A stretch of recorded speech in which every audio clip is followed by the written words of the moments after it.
Hola, bienvenidos al curso de gestión indicadores a la sesión número 2. El día de hoy vamos a aprender juntos sobre las características y la tipología de los indicadores que habíamos visto previamente en la sesión número 1.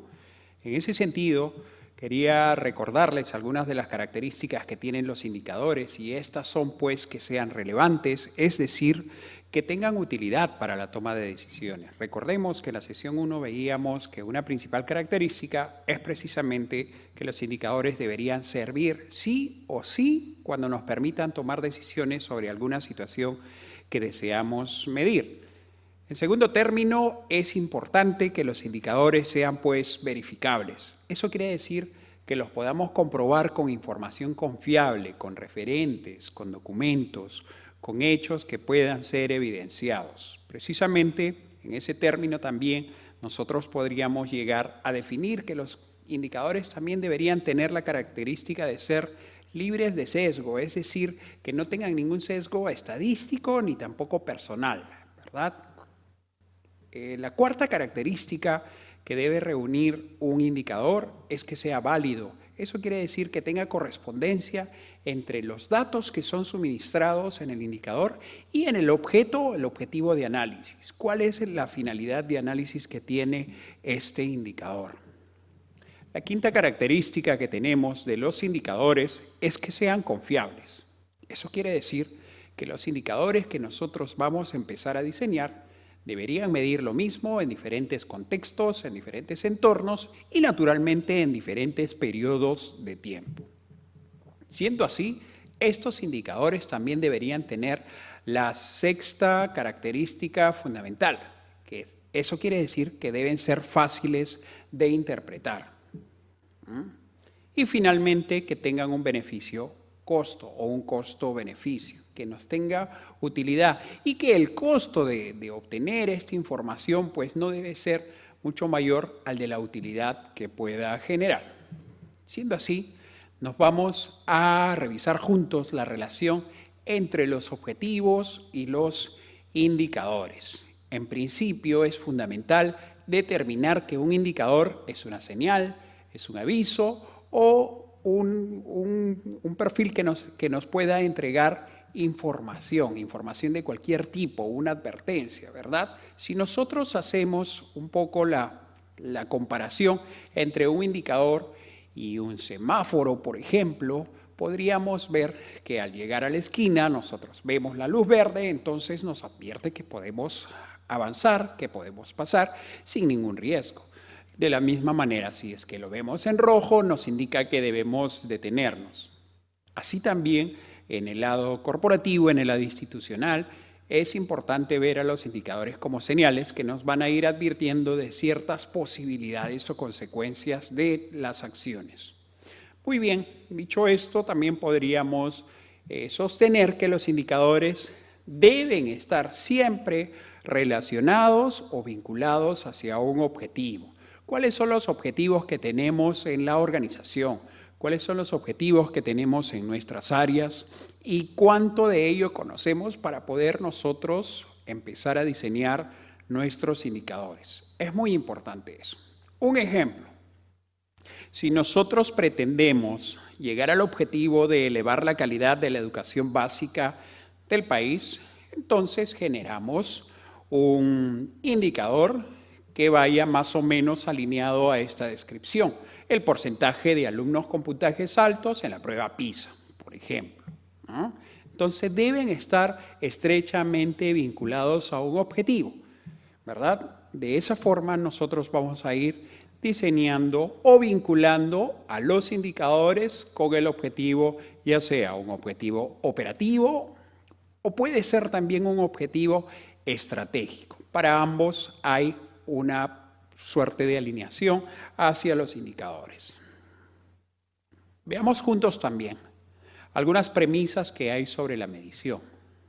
Nos dice que el diseño de indicadores óptimo, llámese un tablero o cuadro de mando o sistema, responde a la necesidad de medir los factores críticos que deseamos controlar y no únicamente lo que se puede medir. ¿Qué es lo que deseamos nosotros controlar?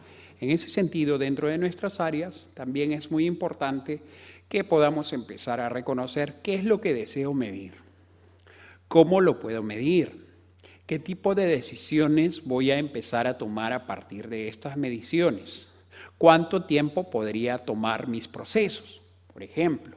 ¿Cuánto tiempo demora el proceso entre realizar este informe, entre escribir este correo, entre generar este tipo de cuadros, entre entregar esta estadística? Todos los insumos que trabajo yo a nivel individual. Muy bien. Otra premisa que hay sobre la medición es que los indicadores vienen a ser un medio y no vienen a ser un fin. No son el fin, no son la parte última de esto. ¿Cuál sería la parte última o el fin? En todo caso, en este proceso, la parte última sería la toma de decisiones. A eso es a lo que apuntan los indicadores. Los indicadores son únicamente un medio, un puente entre lo que estamos nosotros analizando y revisando en un periodo de tiempo para lograr una mejora constante. ¿Qué otras premisas tenemos sobre la medición? Nos dice que la esencia y existencia de un indicador solamente se da y se justifica si ellos sirven para tomar esas decisiones, ¿no? Dicho esto, vamos a revisar algunas metodologías para diseñar los indicadores. Y lo tenemos en un esquema circular. En un esquema circular donde vamos a poder apreciar 8 pasos para este diseño. Lo principio es reconocer cuáles son los objetivos y las estrategias, si es que las reconocemos, de nuestra área, de nuestra organización, de aquel entorno en el cual queremos desarrollar esta medición. ¿Cuáles son esos objetivos? Les pregunto cuáles son los objetivos que tienen en el área para sobre ello nosotros poder empezar a desarrollar o diseñar nuestros indicadores. El segundo paso es empezar a reconocer los factores críticos de éxito. Y esto responde a la pregunta, ¿cómo así? ¿Y en qué situación, en qué contexto y cuáles serían los puntos claves para que este indicador realmente me dé información fidedigna y se cumpla el objetivo de la medición, ¿no? El punto 3, definir los indicadores para cada uno de esos factores críticos de éxito, ¿no? ¿Cómo yo visualizo ese futuro en el cual pueda llegar a ese objetivo que estoy planteando en la primera etapa? ¿Cómo puedo definir esos indicadores? ¿Cómo puedo empezar a describirlos? ¿Cómo estos indicadores pueden llevarme a mí como diseñador de estos indicadores? Pues precisamente a reconocer una situación, un fenómeno, un proceso que deba entrar a una mejora constante. El cuarto paso es reconocer también cuál sería el umbral del rango de gestión, que no es otra cosa que ver cuáles son los mínimos y máximos permisibles o valores mínimos o máximos permisibles que yo podría incorporar dentro de mi indicador, ¿verdad?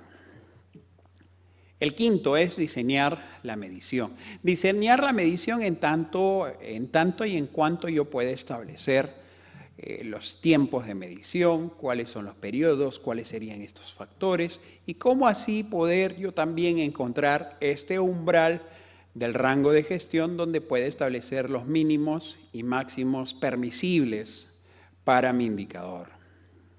Lo sexto, que ya es en la operación, es empezar a determinar y asignar recursos. ¿Cuáles son los recursos que voy a necesitar para suministrar, para establecer, para recoger esa información que necesito en este periodo de tiempo mientras que hago el monitoreo de este proceso, de esta área, de esta situación, de este fenómeno que voy a empezar a investigar, a estudiar o analizar la conducta en el tiempo?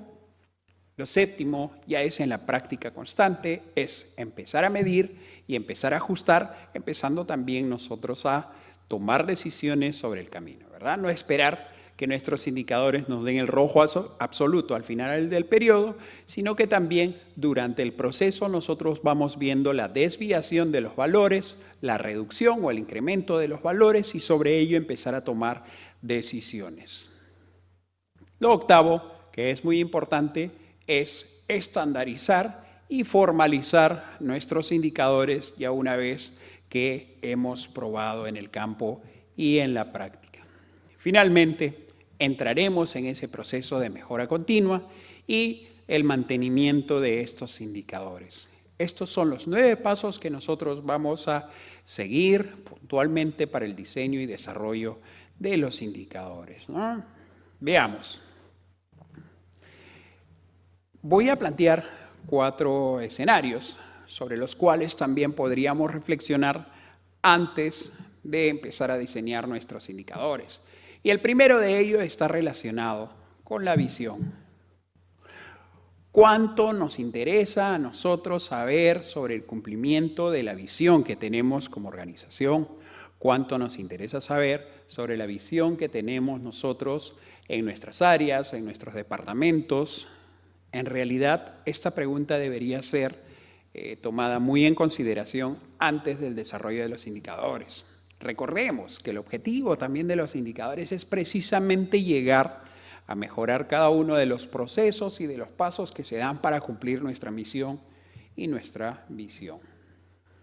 Dicho esto, también podríamos responder a la pregunta, ¿nos interesa saber cómo vamos a llegar a cumplir o cómo estamos cumpliendo en lo cotidiano la misión que tenemos a nivel organizacional? La tercera pregunta y reflexión es, ¿podemos saber cómo se consiguen los objetivos institucionales? ¿Cómo es que están diseñados? ¿Cómo es que han sido comparados también en comparación con el ciclo anterior? ¿Cómo se consiguieron en el ciclo anterior estos objetivos? ¿Y cómo es que estamos preparados con las herramientas, los insumos, la información para poder lograr también cumplirlos en el presente ciclo o en ciclos futuros? Y finalmente, queremos saber también el desempeño de los procesos que realizamos en lo cotidiano, de los procesos que se realizan en nuestras áreas, en las áreas adyacentes en la empresa. Vamos a pasar, estimadas y estimados, a revisar juntos los tipos de indicadores, siendo que podemos crear un universo muy grande de indicadores. Vamos a centrarnos en algunos. Por ejemplo, en los indicadores de cumplimiento. Nos dice, con base en que el cumplimiento tiene que ver con la conclusión de una tarea, los indicadores de cumplimiento están relacionados con las razones que indican el grado de consecución de las tareas, finalización o del trabajo.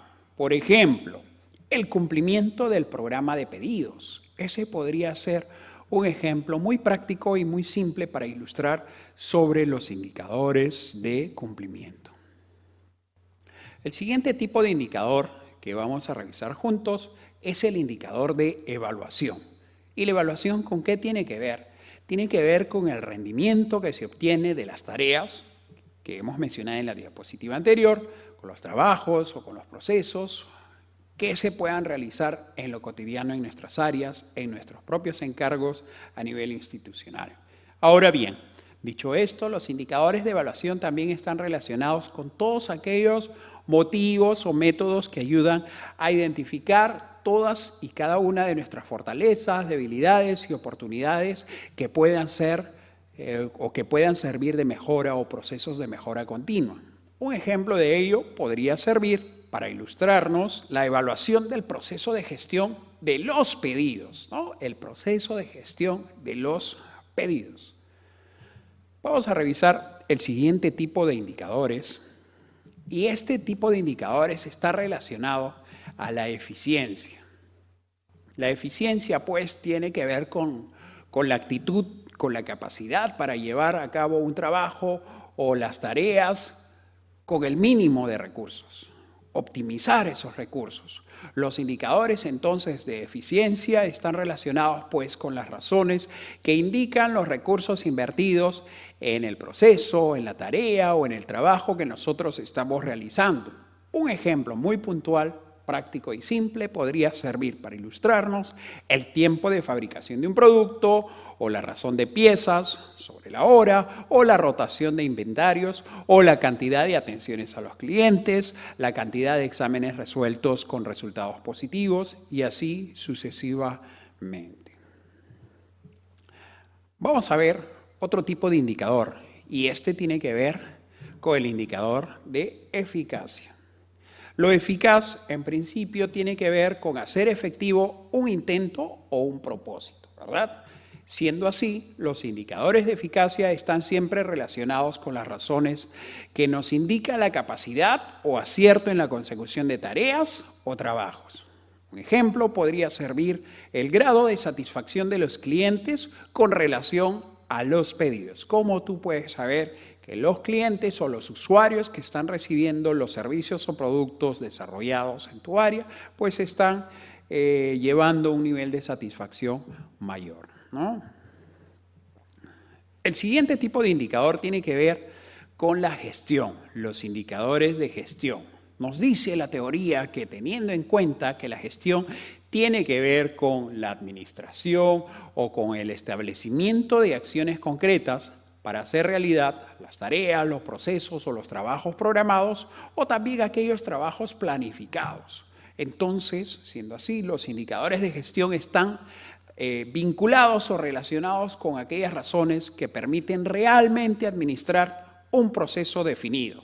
Como ejemplo, la administración o gestión de los almacenes de productos en proceso de fabricación y de los cuellos de botella, ¿no? Aquellos que nos causan alguna interferencia en la línea de producción.